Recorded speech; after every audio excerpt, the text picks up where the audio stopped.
কথিত আছে বাংলার কাশী নাকি শিবনিবাস। আর এখানে রয়েছে 3টি মন্দির, 2টি মহাদেবের উদ্দেশ্যে এবং একটি শ্রীরাম এবং মাতা সীতার উদ্দেশ্যে। হ্যাঁ, আমি আজকে গেছিলাম শিবনিবাসে। কিছুদিন আগে আমি ঘুরতে গেছিলাম মামাবাড়িতে, তারপর ওইখান থেকে আমি আর মা গেছিলাম মেজবানির বাড়ি। তো আমার মেজবানির বাড়ি হচ্ছে আসাননগর, মানে কৃষ্ণনগর থেকে একটু ভেতর দিকে, আর আসাননগর থেকে শিবনিবাসটা কিন্তু বেশ কাছে। তাই একটা টোটো রিজার্ভ করে আমরা সবাই বেরিয়ে পড়ি শিবনিবাস যাব বলে।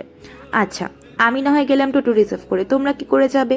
তোমরা দুভাবে যেতে পারবে, এক কৃষ্ণনগর থেকে বাসে করে, 2 মাসদিয়া থেকে টোটো করে। তারপর অবশেষে আমরা পৌঁছালাম শিবনিবাসে। এটা হচ্ছে পেছন দিক দিয়ে ঢোকার রাস্তাটা। দুভাবেই ঢোকা যায়, এই দিক দিয়েও ঢোকা যায়, আবার অন্য একটা দিকও আছে, ব্রিজ আছে সেই দিকটা, সেটাও দেখাবো।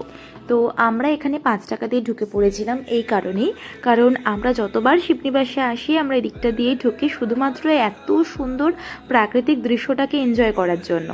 তো এনজয় তো করেইছি, কিন্তু এই সাঁকোটার ওপর দিয়ে হাঁটতে যে আমার ভয় লাগছিল না, খালি মনে হচ্ছিল কি এই একটা বাঁশ ভেঙে হয়তো আমি জলে পড়ে যাব, তার মধ্যে আবার সাঁতার জানি না আমি। আচ্ছা, তো কথা তো অনেক হলো, এবার একটা গল্প বলি শোনো।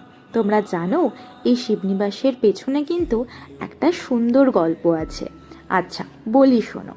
তখনকার দিনে নদিয়া জেলার কৃষ্ণনগরের যে রাজা ছিলেন, অর্থাৎ রাজা কৃষ্ণচন্দ্রকে দেবাদিদেব মহাদেব স্বপ্নাদেশ দিয়েছিলেন। দিয়ে কি বলেছিলেন জানো? বলেছিলেন যে তিনি কাশী থেকে তার রাজধানীতে আসবেন। আর তাই মহাদেবকে সন্তুষ্ট করতে রাজা কৃষ্ণচন্দ্র এই শিবনিবাসকে তার নতুন রাজধানী হিসেবে ঘোষণা করেন এবং 108টি শিব মন্দির নির্মাণ করার নির্দেশ। যদিও 108টি শিব মন্দিরের অস্তিত্ব কিন্তু আজ নেই, কেবল রয়ে গেছে 3টি মন্দির। রাজরাজেশ্বর নামে পরিচিত শিব মন্দিরগুলির মধ্যে একটি, অর্থাৎ এই মন্দিরটি 1954 সালে নির্মিত হয়েছিল এবং এতে রয়েছে 9 ফুট উঁচু একটি শিবলিঙ্গ, অর্থাৎ যেটি এশিয়ার 2য় বৃহত্তম শিবলিঙ্গ। ইনি আবার স্থানীয়দের কাছে বুড়ো শিব নামেও কিন্তু পরিচিত। এখানে মহাশিবরাত্রির দিন বড় করে উৎসব হয় এবং মেলা হয়। আরেকটি মন্দিরে আমরা দর্শন করিনি, তারপর আমরা সোজা চলে এসেছি শ্রীরাম এবং মাতা সীতার দর্শন করতে। এই মন্দিরটি স্থাপন হয় 1962 সালে। তারপর আমরা দর্শন করিনি রাম এবং সীতার, আর দর্শন হয়ে গেলে পাশের একটা দোকান থেকে কিনে খাই 1 টাকার সিঙ্গারা। মানে ভাবতে পারছো আজকালকার দিনেও 1 টাকার সিঙ্গারা পাওয়া যায়? তাহলে যাই হোক, ওই যে বলেছিলাম প্রথমেই আর একটা এন্ট্রান্স আছে এখানে ঢোকার, এইটা হচ্ছে সেই এন্ট্রান্স। আর ওই যে দেখতে পাচ্ছ পাশে, ওটা হচ্ছে মহাশ্মশান, এখনো শুরু হয়নি যদিও। তোমরা কি জানো এই শিবনিবাস নামটা কি করে হয়েছে? আমি বলছি।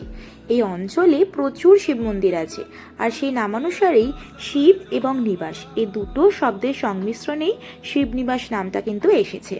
তারপরে এখানে এসে আমরা মায়ের দর্শন করিনি, মানে বাবার কাছে গেছি মায়ের দর্শন করব না, তা কি হয়? মায়ের দর্শন করিনি, আমরা পাশে একটা চায়ের দোকান থেকে চা বিস্কুট খেয়ে চলে গেলাম বাড়ি। আজকের মতো ভিডিওটা এইটুকুই, আবার তোমাদের সাথে দেখা হবে পরের ভিডিওতে। আর ভিডিওটা যদি ভালো লেগে থাকে তাহলে অবশ্যই লাইক করো, কমেন্ট করো, শেয়ার করো, আর আমার চ্যানেলটা কিন্তু সাবস্ক্রাইব করো।